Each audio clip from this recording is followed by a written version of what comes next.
To open Read and Write Gold, click on the purple puzzle piece on your desktop. When it opens, a small toolbar will appear in about the center of your screen. So let's drag it to the top, left click on the toolbar and hold down, then drag it to the top of your screen and release. That docks the toolbar at the top. Now you're ready to start this tutorial. Let's start by taking a look at the reading features of Read and Write Gold. To do that, we'll need to come to the purple puzzle piece on the toolbar and click on the little arrow right beside it. We'll see that current toolbar is research features, but we want to move to reading. So hover over reading features and click it. You see the toolbar has changed. Here we have a dictionary, a picture dictionary. We have words that sound alike or confusing words. The next buttons are your audio buttons: rewind, play, pause, forward, and stop. This is a screen reader that allows you to select an area for a screenshot. We won't discuss the Daisy Reader and the scan options because those are least likely to be used. A Daisy Reader is specific for particular books that might be used by visually impaired, and they would be able to upload their Daisy Reader books here to have them read through this program as well. And the scanner requires obviously a scanner to be attached to each computer, and since we don't have those options for all of our computers at school, we'll pass over that today. This is screen masking, this is translating, and this is PDF allowed. Of course, question mark means that you have access to answers for all your questions right there, and as an added benefit, most of these icons each have a video tour at the bottom. So here for the dictionary, you'll see that there's a dictionary video tour. The PDF allowed does not have that option. It's the only icon here that does not. So if you are in the middle of something and you've forgotten how to use one of the tools, just click and watch that video. They're short, they're usually less than 2 to 3 minutes long. They'll get right to the questions. They're very specific to that tool, and you have all the help you need right at your fingertips. So first of all, let's open a test document here so I can show you these features. Get rid of that because that's coming up later. Okay, so let's look up the meaning of dead. To do that, highlight the word and then click the dictionary. And you see these are basic definitions. And no longer alive, no longer usable. So there are very basic definitions here. You can change that if you need a more advanced definition. Simply go back to the dictionary icon and click on the little arrow for the menu and select advanced definitions, and those will change. You see here we have significantly more options, and options that include different words, different word choices than the basic definitions did.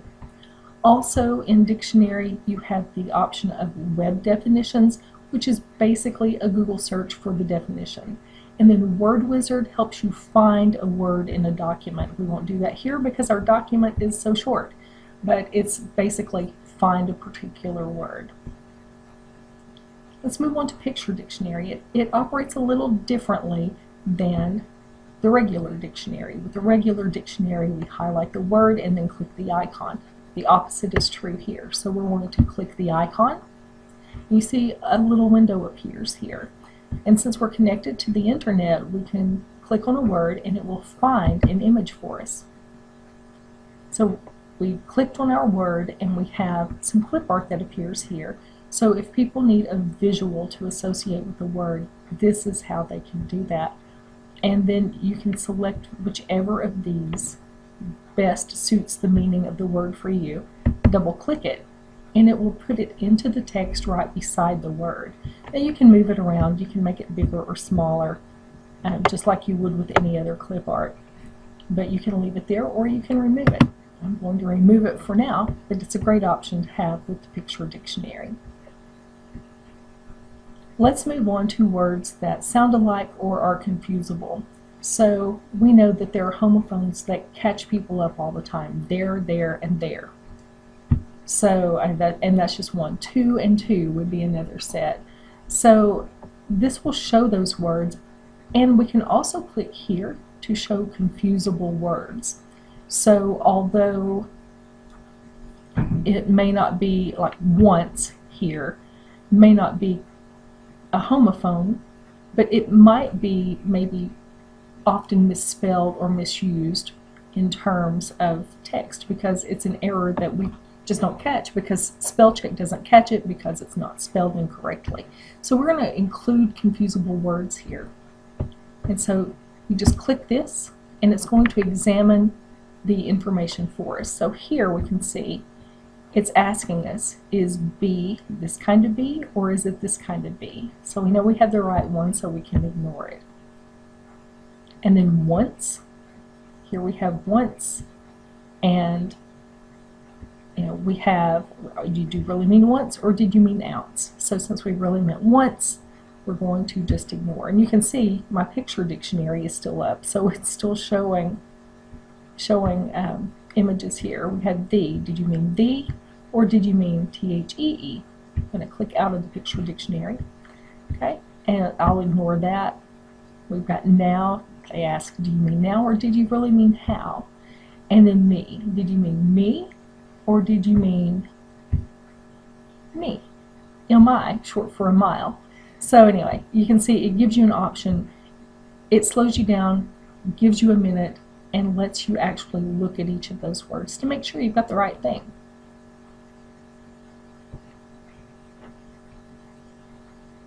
Now my favorite function of Read and Write Gold obviously is the read function, and it helps a lot of people who don't like to read and people who are just learning to read, maybe improving their literacy skills, or who are learning English as a second language. So it has a lot of options.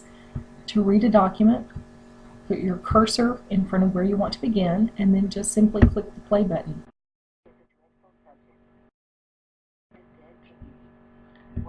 I'll stop there, and you can use these buttons just like you would. Now, I say it's just as simple as clicking. So you can set different options here so that you can read by word, you can read by sentence or paragraph, you can automatically read the next block and read the web. You have other speech options too. Let's take a look at those for just a moment. So here you can actually select a voice. We can say that we have three options with the program. We have US Ava, a female voice. We have Tom, an American male voice. And then we have Mexican Spanish Paulina. You can change the pitch. You can make them lower or higher. You can change the speed at which they speak. You can adjust the volume and the length of time that they pause in between words. One of the other important options is Say Like.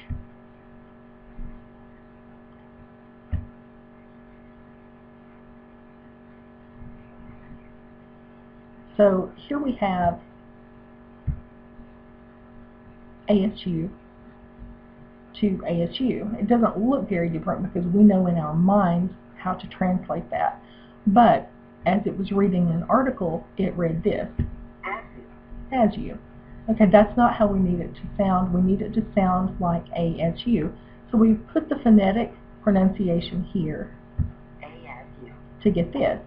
Ouachitas obviously was a lot of fun. This is how it came out to begin with. Oh, Ouachitas. Okay, so we changed that to a phonetic spelling, and this is pretty close. So we could change that, see if it's getting closer. I'm making this smaller. Maybe. We'll leave it there. Anyway, so then you can click Save and then OK.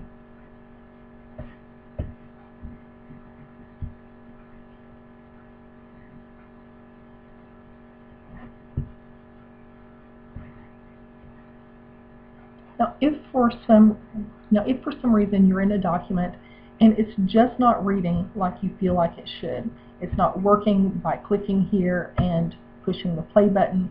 It's not reading as a PDF, which we'll go over later. You do have another option. You have a screenshot reader.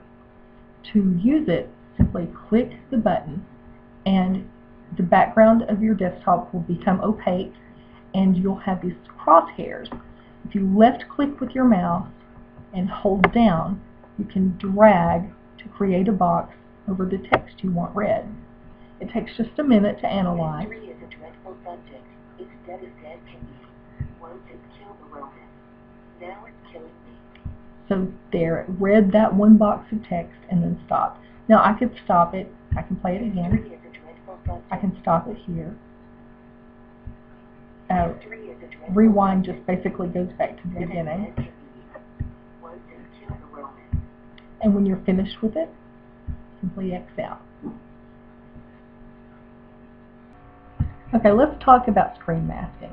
Screen masking allows you to adjust the visuals of your computer display so that you can rest your eyes or so that you can have more contrast or control the contrast to help you see better. To do that, we'll click the screen masking menu button and then options. And here you can choose by the drop down whether you're going to tint your whole screen, just the area you're typing in, everything except the window you're typing in. Let's pick that one. Okay, now right now it's set at white. Let's pick another color so you can see. Just click on that box and let's try choosing this blue and say OK. You can adjust that. You can customize it by choosing the other colors. So let's make it, right now it's transparent. Let's make it, set it about midway there. Okay?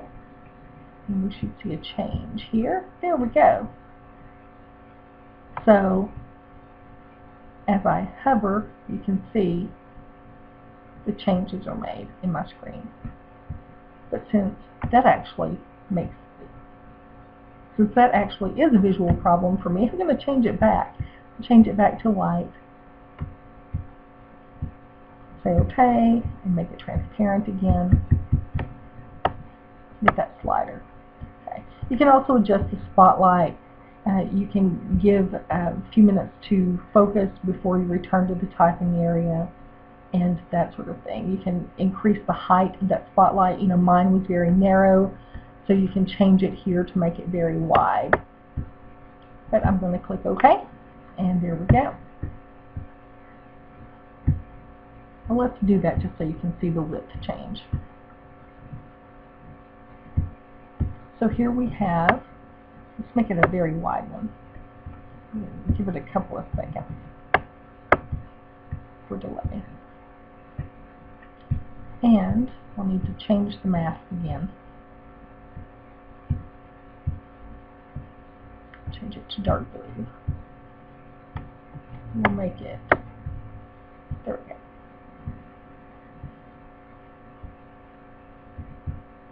So now you can see that spotlight is wider because I increased the width of it.